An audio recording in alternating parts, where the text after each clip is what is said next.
she's so fine. Helluva, blows my mind. Helluva, lights my day.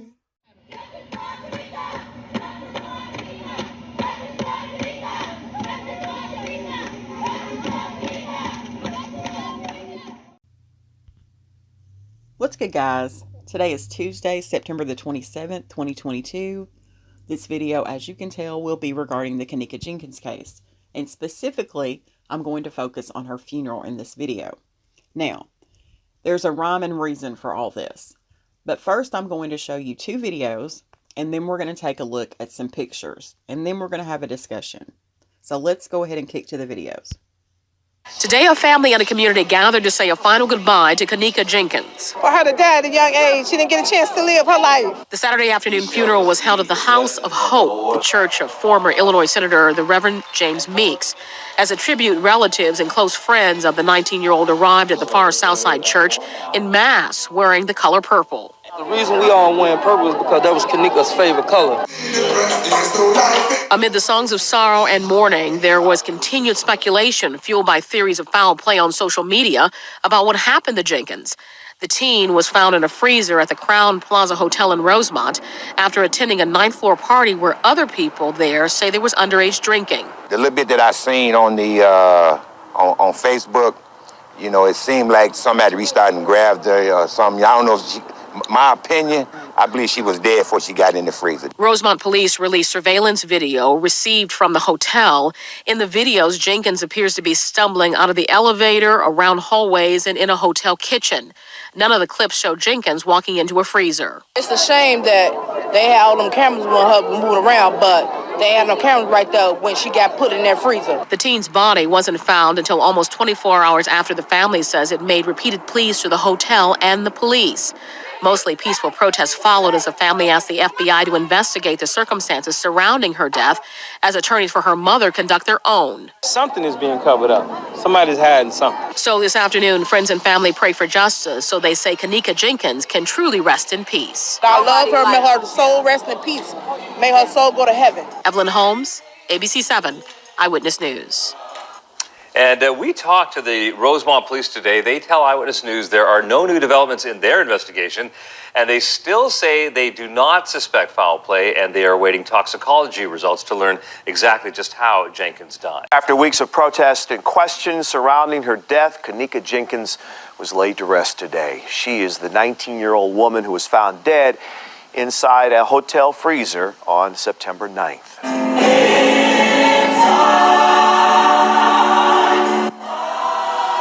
Mourners cried, screamed, and held one another as they passed the lavender-colored casket.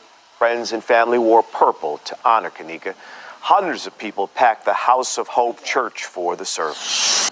Jenkins' death drew national attention. In this surveillance video, she is seen stumbling around the hotel. Jenkins disappeared on September 8th during a party with friends at the Crown Plaza Hotel in Rosemont. The 19-year-old's body was found 2 days later. Now, let's take a look at some of the photos that were taken at her funeral. I'm just going to start with this one. This is Mama Teresa with Lenore behind her. And the gentleman standing there is the one that gave the eulogy. Okay?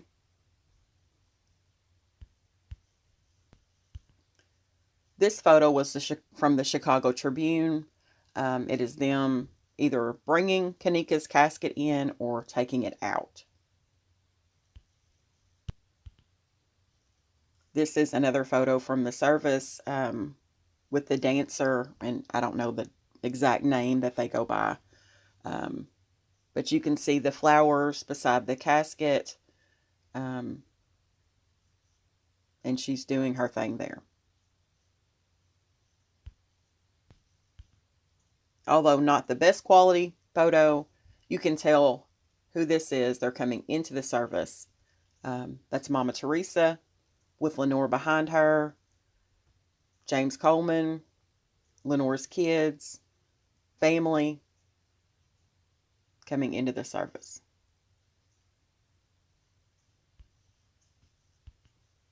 And some of these photos are clearer than others, and that's okay. There's another one taken from the funeral.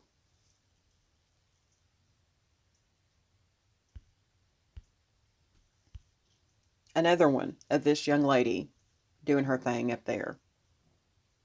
Everybody has their own names for these types of people. I believe at my church they call them praise dancers.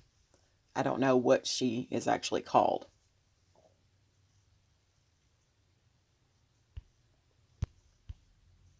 There's a picture of someone speaking with Kenneka's casket there closed during the service.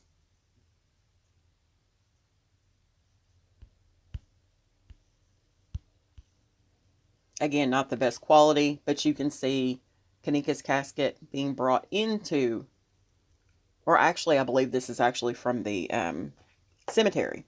Let me correct that. But that is Kenneka's casket. And this one is her casket going into the service.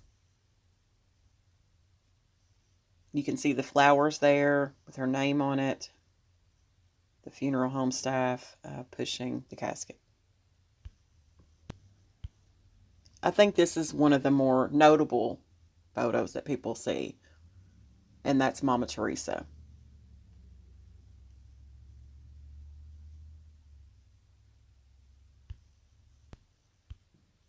Here's another photo. I believe this is them waiting to go into the funeral.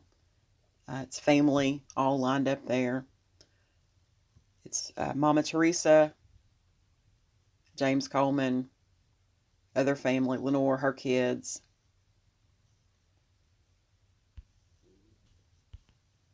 Now, this is the front page of the little obituary that they pass out when you go to a service. In loving memory of Kenneka Jenkins, May 27th, 1998 to September the 10th, 2017.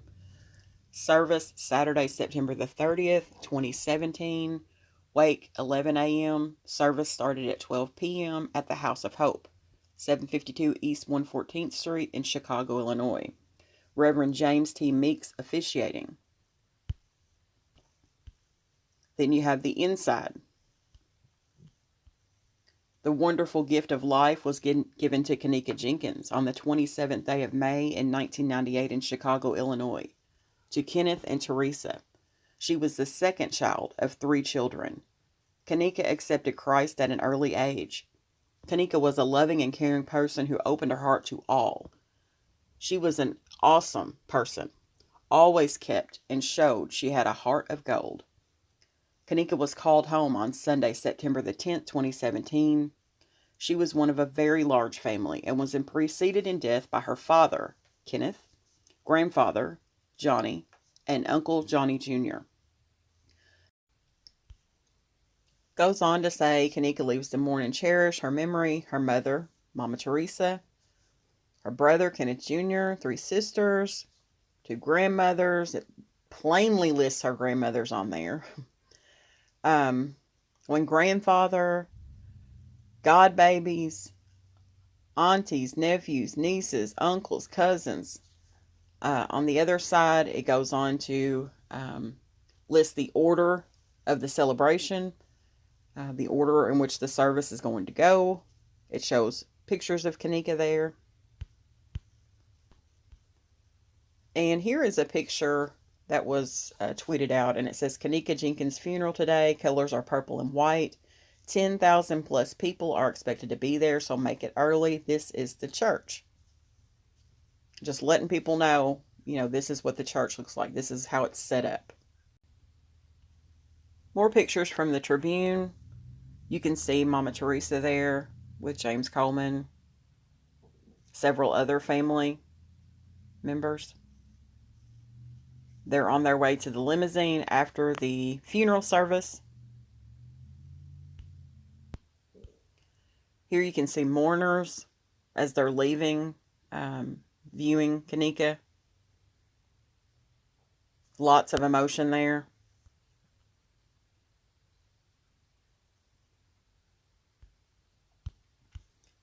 more pictures of family, mourners at Kenneka's funeral.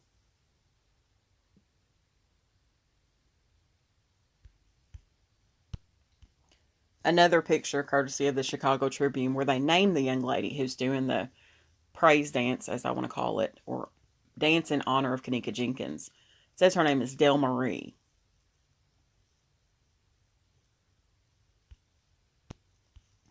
Another picture, courtesy of the Chicago Tribune, of hundreds of people lined outside to get into Kenneka Jenkins' funeral.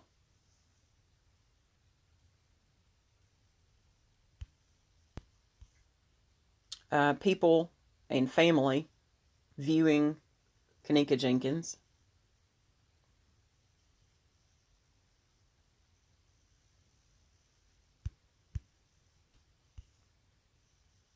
This photo is courtesy of the Chicago Sun-Times. It's a picture of Mama Teresa, Lenore, James Coleman, some of Lenore's kids, other family members viewing Kenneka.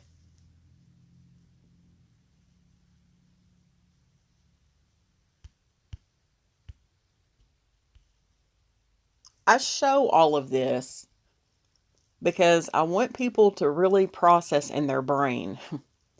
When someone says that all of this was fake, do you know the amount of people that would have to have been involved for this to have been fake?